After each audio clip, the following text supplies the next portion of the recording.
welcome to Fine Arts. I'm your host Besim, and today I chose to do an icon in a bit of a, it's got a bit of a modern twist to it, so I'm going to use actually a classical painting.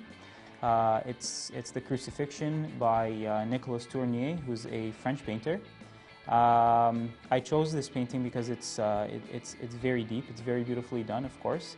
Christ's body is really well rendered, and I want to turn it into an icon, and by doing so, actually what constitutes an icon for me is the gold leaf in the background. I would see that as the main difference between an icon and just a regular painting. So, so to do that, I cut out this shape of a cross out of MDF board. You can do it on anything. You can do it on canvas. You can do it on anything. And I got this gold sizing, which is glue for gold leaf. It's a very special glue. You can't do it with, you can't put gold leaf on anything. And I just have a little cup here, and I poured some of the glue in there. And I used a brand new brush because it should be very, very clean. And of course, I made sure that the surface is nice and smooth and clean as well.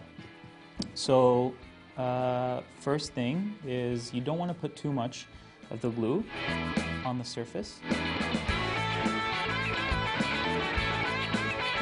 And brush it on.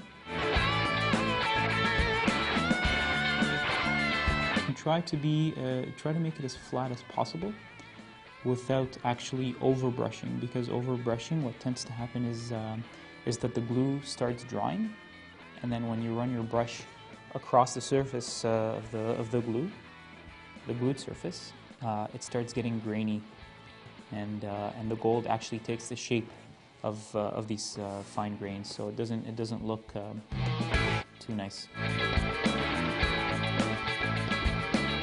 Okay, so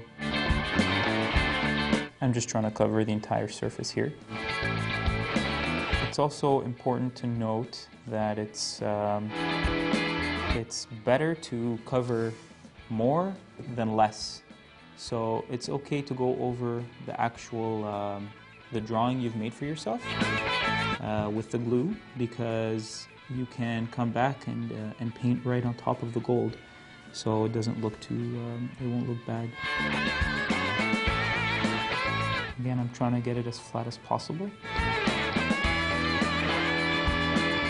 There's of course several different ways of actually applying the gold leaf on your surface. The Greek icons, what iconographers do is they create the primer using rabbit skin glue, which is a very rare medium. And how they apply the gold leaf is they actually breathe on the surface, and some sort of chemical reaction happens between your breath and the surface, and then it becomes tacky, and that way they can apply the actual leaf on it. And of course, gold leaf comes in a lot of variations. It actually comes in silver leaf, it comes in copper leaf, it comes in very many different things. It can be 24 carats, it can be 18 carats. I'm just going to go all around the body of Christ here. I'm actually leaving out the wood of the cross because I just want Christ to be right on the gold leaf. So the gold leaf, which in traditional Coptic iconography represents purity, and so I want to depict that, the purity of the cross. So again, I'm just looking from different angles because that's how you can see the glue. It's very hard to see. Okay, covered most of the surface.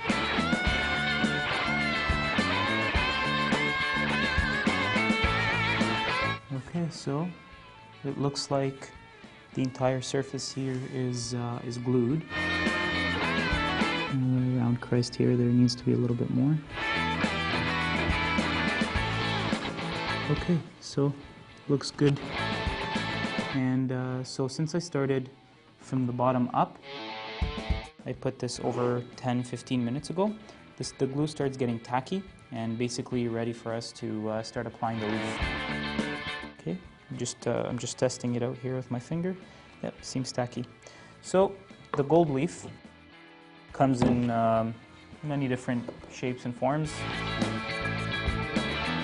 The real stuff, the 24 karat gold, actually comes in a leaf shape. It's actually a lot smaller and has a kind of an organic shape to it. So it's a little bit different than these sheets here.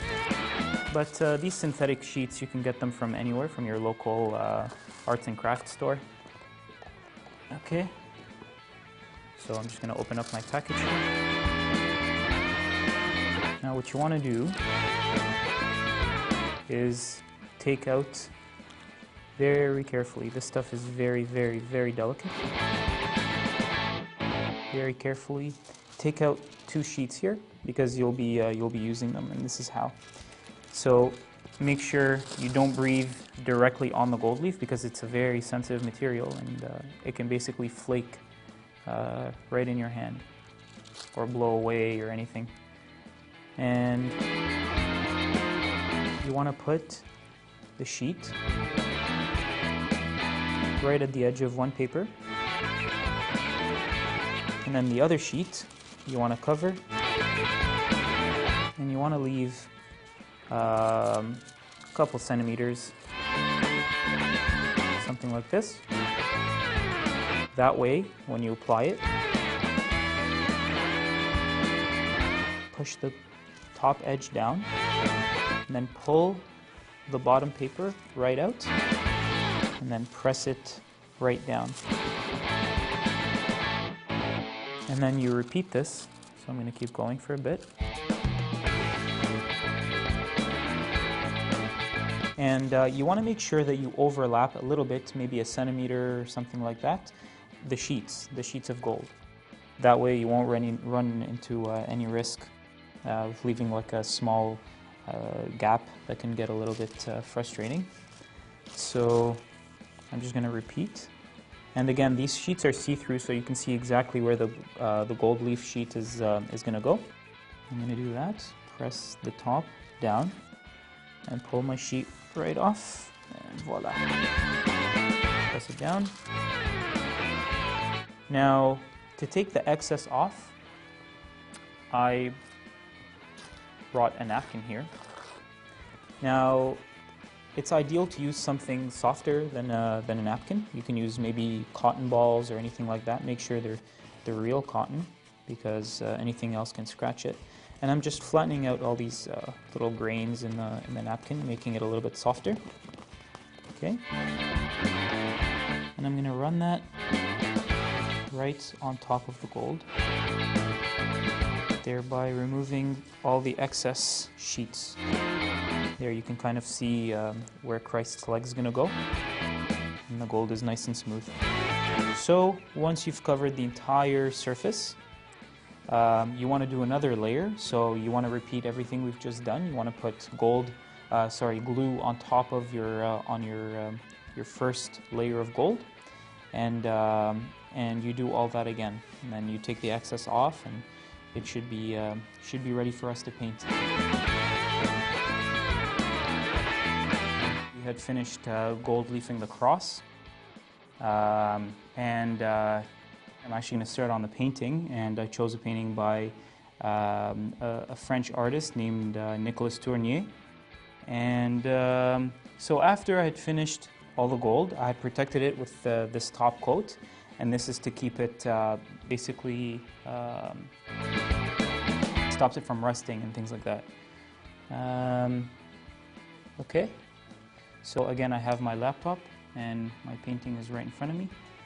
And again, the advantage of having the picture on your computer or laptop is so that you can zoom in freely. So just like the last picture, I'm going to start from the top and make my way down.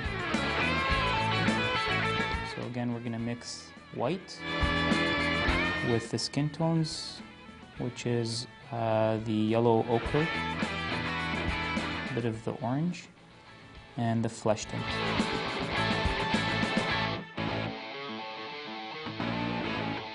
And again, I'm not going to apply any of the final colors for now. I'm just going to put the first solid color, and then I'm going to go in with all the detail and things like that.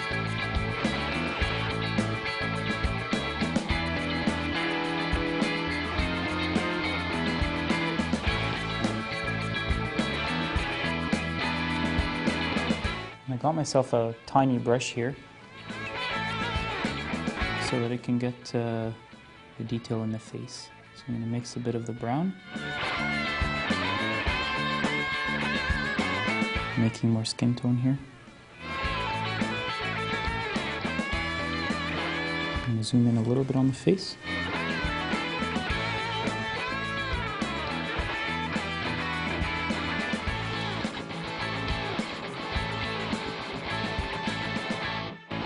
I'm just going to make tiny indications for myself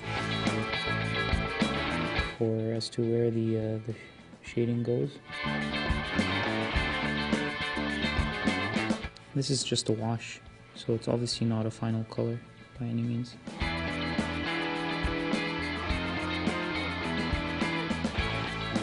It's basically all the muddied water from the turpentine, from the brushes. So all the colors mix together and they get this pinkish, brownish tint.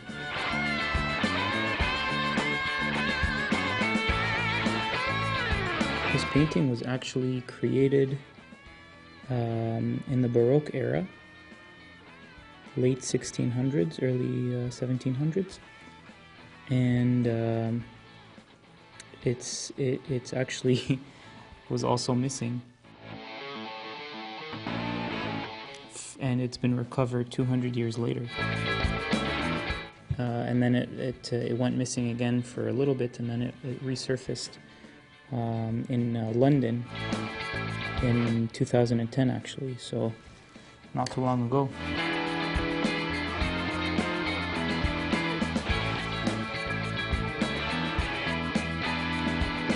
So again, if you want to take a look at the picture at home, it's called The Crucifixion, and it's by Nicolas Tournier. Very beautiful.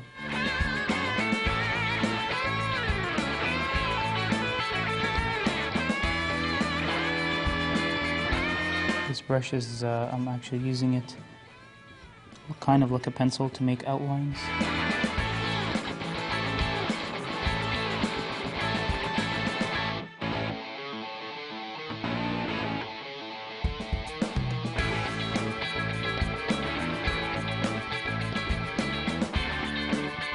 I always like to start with the face.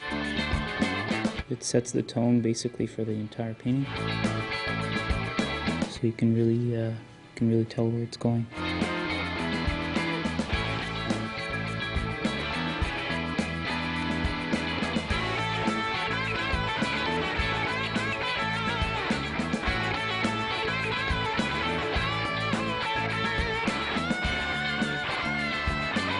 With very tiny detail like this, it takes a lot more time to actually complete the picture.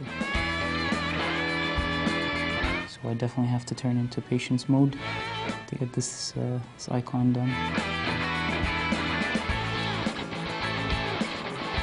And I think to do that, we'll have to probably take a break from the painting. I'll return to it soon, and I'll see you guys next time.